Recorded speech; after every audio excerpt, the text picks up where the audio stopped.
Hello, gentle marketers. Welcome to episode 28 of the Gentle Business Revolution podcast, the show where we talk about marketing your business by disrupting the current marketing paradigm. I'm Sarah Zenecroce. I'm the host on this show, and you know that you're in the right place if you are a heart-centered entrepreneur who is looking for a better way to market your business, or you are an entrepreneur who's just simply fed up with the traditional marketing model and are ready for a paradigm shift.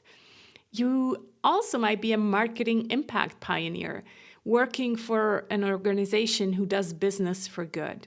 Real quick before we get started, you know what would really make my day? If you would leave a review on Apple Podcasts or whatever you're using to listen to this show. It helps other gentle souls like you find us. It helps our guests reach more people, and it helps get the message of the Gentle Business Revolution out there. So thanks so much for taking the 30 seconds it takes to leave a review on whatever you're using to listen to this show.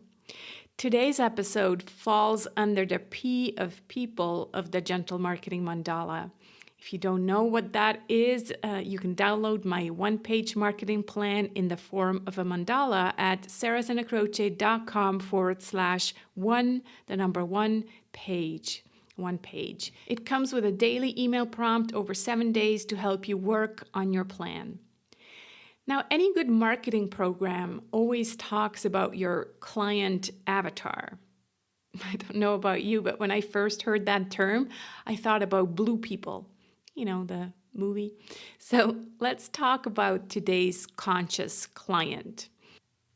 Actually, before that, let me read you an extract of the Cluetrain Manifesto that was written in 1999 by Rick Levine and friends. It's a document with 95 points establishing the rules of the internet. The work examines the impact of the internet on marketing, claiming that conventional marketing techniques are rendered obsolete by the online conversations that consumers have and that companies need to join. So here's an extract. They say, the internet is enabling conversations among human beings that were simply not possible in the era of mass media. Another point, we are immune to advertising, just forget it. And the we refers to the modern day consumer. Well, the modern day consumer back in 1999. Another point, you want us to pay? We want you to pay attention. We want you to drop your trip, come out of your neurotic self-involvement, join the party. And finally, don't worry, you can still make money. That is, as long as it's not the only thing on your mind. So, fair enough, that was 20 years ago, but I think it's still true today. Today's conscious client is smarter, has access to all the information online, doesn't care about advertising, wants to be heard and seen, and wants to buy from brands that care about more than just profit. So let's look at these attributes in a bit more detail. The conscious client, I said, was smarter. The internet is enabling conversations among human beings that were simply not possible in the era of mass media. I don't know about you, but when I go to the doctor these days, which doesn't happen very often, touch wood, I usually come prepared. I have already spent at least 20 minutes, usually more, Googling about my symptoms, possible causes and cures, etc. So I'm really only going to the doctor to get confirmation about one or the other thing I found online and possibly, if needed, get a prescription. My favorite doctor actually is a dermatologist where you can send in a picture of your issue and he will then already diagnose it over the phone and let you know if you should come in or not. So efficient, right? And I feel so much smarter and involved in the whole process. And this doesn't just apply to doctors. Today's conscious client is smarter and has access to a ton of information online. She wants to do her research before making any kind of buying decision. Today's conscious client also wants to be served, not sold to. We are immune to advertising, just forget it. Just like I don't want to go to the doctor just to be told what I have and then blindly follow the doctor's advice, the conscious client also doesn't want to be sold to. Instead, she wants to be served, informed, and brought into a conversation.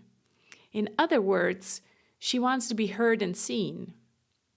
We want you to drop your trip, come out of your neurotic self-involvement, and join the party. The days of broadcasting ads are long over. The conscious client wants to feel respected, understood, and even belong to a tribe. Think of Maslow's hierarchy of needs. This is the area of love and belonging and esteem. For us entrepreneurs and marketing impact pioneers, this means that our marketing is focused around including the client, not excluding them and making them feel less than. I still often get this feeling at certain doctors' offices and, of course, from certain guru marketers. They make you feel less than and not included in their tribe, right? And the conscious client today wants to do good.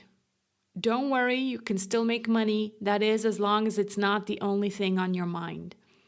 Doing good is no longer reserved for the nonprofits, but it is now expected of influential brands trying to build emotional connections. That's a quote from Jeff Rum's book, The Purpose Advantage. Remember Maslow?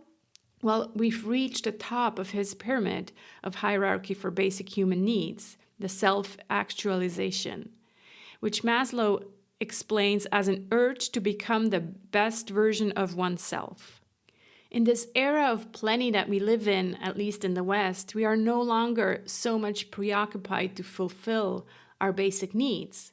Instead, we are looking for meaning, even as consumers. So if we have the choice to buy from a brand or service provider who shares the same worldview and supports that actively, we happily pay a bit more than the average because it fulfills our need for our own self-actualization and helping others with theirs. And finally, today's conscious client wants things to be beautiful, not just functional. Harmony and beauty really matter. So again, today's conscious client is smarter, wants to be heard and seen, wants to be served, not sold to, wants to do good, and wants beauty. So let's remember that in our communication. We're no longer in the broadcasting age where we can just share a bunch of facts and assume that the customer will take out her credit card. She doesn't want to buy something. She wants to buy into something. I borrowed this line from the storytelling expert and past participant of the Gentle Marketing Program, Dominic DeSouza. Thanks so much for tuning in this week to listen to this episode about the conscious client. Next week, I'll be back with another solo episode about the P of product or service, but that didn't start with a P. Please find today's show notes at sarahsanacroce.com GBR28. I hope you'll join me on this journey to a kinder marketing paradigm. Please invite your friends to join us by sharing this podcast or the Gentle Business Manifesto with them. Both can be found at thegentlebusinessrevolution.com. Oh, and again, a review on Apple Podcasts would really make my day. Thank you so much and speak to you next week.